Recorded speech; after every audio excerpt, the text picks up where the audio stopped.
my very first skydiving event. I haven't jumped in 38 years, so here I am getting ready to jump. And we're off! You ready to skydive? Let's do this!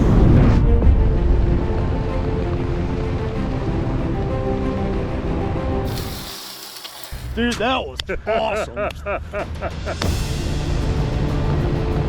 I came here today as a volunteer in a white t-shirt. They said, take that off. You're gonna jump today.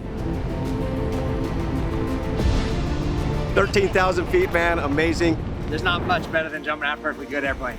I recommend that if you haven't done it in your life, you need to do it. I skydive on my own. When you go from a high intensity job, a high risk job, to doing nothing, that's when a lot of people start having mental issues. So for me, it's the perfect release that I need. I ain't gonna lie, I was a little scared, I was skeptical, but after getting up there and doing it, I think I could do it again. It was just such an adrenaline rush.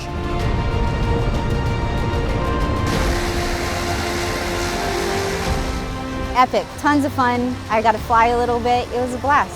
The views, it's just beautiful, and the weather here is fantastic, so you can't beat it.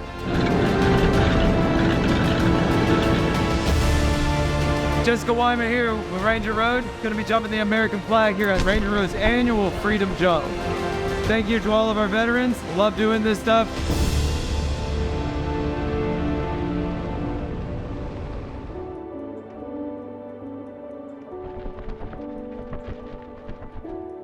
I got injured in Afghanistan in 2001. I was in a helicopter incident, and after multiple surgeries ended up losing my right leg above the knee.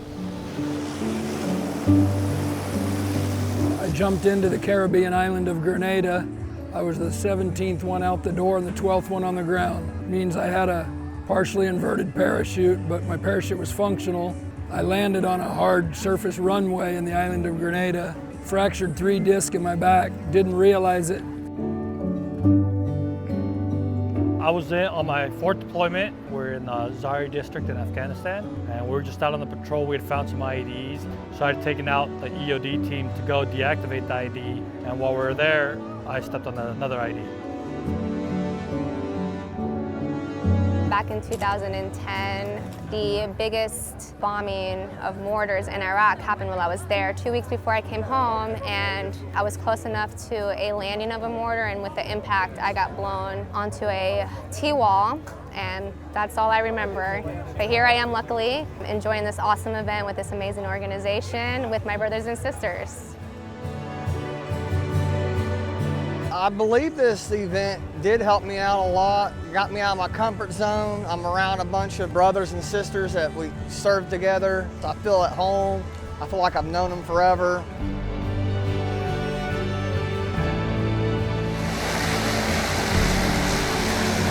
It's great, the camaraderie, get together with other Marines and other veterans, especially ones that are also disabled. It helps.